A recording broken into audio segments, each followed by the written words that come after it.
জাগুলিয়ায় যে দগ্ধ দেহ উদ্ধার হয়েছে সেই ঘটনার 24 ঘন্টা পার হয়ে গিয়েছে। মুন্ড খোঁজার জন্য পুকুরে ডুবুরি নামানো হয়েছে, পাশের খালে ডুবুরি নামানো হয়েছে, কিন্তু এখনো অবধি মুন্ড উদ্ধার হয়নি। স্বাভাবিকভাবেই ওই দগ্ধ দেহর ওই যুবকের পরিচয় জানতে বেগ পেতে হচ্ছে পুলিশকে।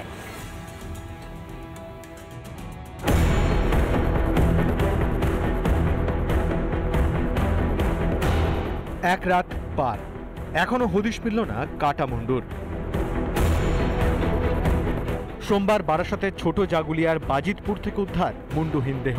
হাত পা বাঁধা অবস্থায় দগ্ধ দেহ উদ্ধারের পর থেকে শুরু হয় কাটা মুন্ডুর খোঁজ। খালে সোমবার ডুবুরি নামালেও মেলেনি খোঁজ, ফের শুরু তল্লাশি। পুরোটাই অন্ধকার জল, ঠিক আছে, অন্ধকার নোংরা জলের মধ্যে ডাইভিং করতে আমার কষ্ট হচ্ছে। আমি আমার সাধ্যমতো চেষ্টা করছি, যদি পাওয়া যায় গুড লাক। দফায় দফায় চলছে মুন্ডুর খোঁজ। ঘটনাস্থলে যান বারাসাত পুলিশ জেলার অতিরিক্ত সুপার স্পর্শ নীলাঙ্গে। তিনি ঘুরে দেখেন এলাকা, এখনো মেলেনি হদিশ। যেখানে দেখানো হয়েছিল সেখান থেকে আমরা ডান দিকেও মোটামুটি 25-30 মিটার, এদিকেও বাদিকেও 25-30 মিটার আমরা তল্লাশি করলাম, কিছু পাওয়া যায়নি, কিছু পেলে তো আমরা তুলে নিই। পাশে অন্যান্য পুকুরও আছে, সেগুলো কি দেখা হবে? আমাদের যেরকম সুপিরিয়ররা ইনস্ট্রাকশন দিবেন আমরা সেই হিসাবে কাজ করি। মুন্ডুর খোঁজ চলছে, এখানে কুকুর দেখাচ্ছে রাস্তা, তার জন্য এখানে একটু ডিএমসি টিম এসে গেছে, ডিজাস্টার ম্যানেজমেন্টের।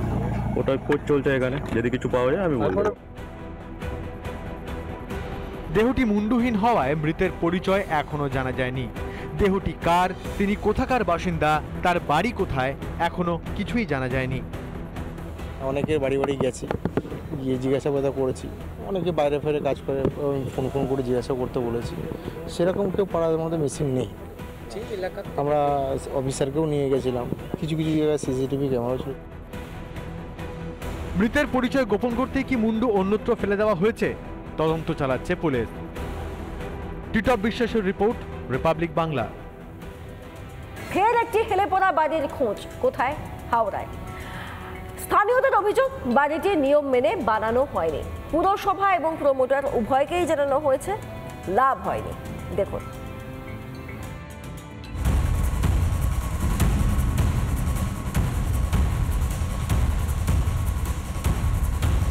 হাওড়ার শিবপুর 34 নম্বর ওয়ার্ড আবারও বাড়ি হেলার ছবি ধরা পড়লো আমাদের ক্যামেরায়। দেখা যাচ্ছে যে ছাদের দিক থেকে অন্য ছাদের উপরে হেলে পড়েছে এই বিল্ডিংটি। পুরসভার 34 নম্বর ওয়ার্ডের শিবপুরের 203/1 জিটি রোডে বছর 8 আগে তৈরি আবাসন হেলে পড়েছে পাশের আবাসনের ওপরে। বিস্তীর্ণ এলাকায় প্রায় 1 থেকে 2টি বাড়ি যেভাবে হেলে যাচ্ছিল, তারপরে আবার এই 34 নম্বর ওয়ার্ডে জিটি রোডের পাশে একেবারে শিবপুর থানার উল্টো দিকে এরকম একটি বাড়ির চিত্র ধরা পড়ল। দুই বহুতলে থাকা বাসিন্দারা আতঙ্কিত। তাদের অভিযোগ, প্রশাসনে বারবার অভিযোগ জানিয়েও সুরাহা মেলেনি। 7-8 বছর হয়ে গেছে, অনেক দিন হেলা আছে, অনেক কেসও হয়েছে এর মধ্যে, কিন্তু কোনো প্রশাসনের কোনো নেই, মানে কোনো রেসপন্স নেই। কিন্তু আমার দাদা আছে, সে এখন কর্পোরেশনে কমপ্লেন আবার দিয়েছে, সামনে যাই থানায় তো কমপ্লেন করেছে, কোন কর্পোরেশনে কমপ্লেন করেছে, কিন্তু কোনো রেসপন্স পাইনি আমরা। অনেক আতঙ্ক, কখনো ভেঙে পড়ে যাবে তো আমাদের মরে যাব। বাড়িওয়ালাকে বলেছি, বাড়িওয়ালা বলে দেখছি, কখন দেখবে? যখন কাণ্ড হয়ে যাবে তখন দেখবে। আমার ঘর আছে, আমার ঘরের পিছনে পড়ে যাবে তো আমরা কি করব বলো? রাত্রিরে অনেক ভয় লাগছে, ঘুম হচ্ছে না আমাদের।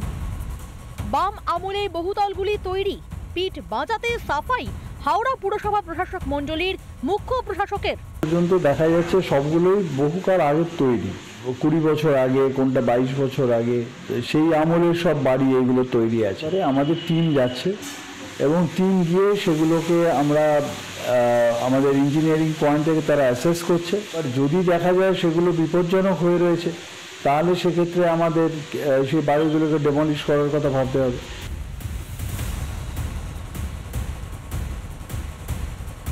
এই এলাকার যারা বাসিন্দারা রয়েছে তারা কিন্তু বারংবার অভিযোগ করলেও কোনো রকম কোনো সদুত্তর আজও পর্যন্ত পায়নি। হাওড়া থেকে প্রসেনজিৎ অধিকারী রিপোর্ট, রিপাবলিক বাংলা।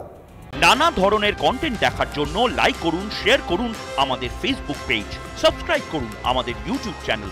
পাশাপাশি অন্যান্য ব্রেকিং নিউজের জন্য অবশ্যই চোখ রাখুন রিপাবলিক বাংলায়।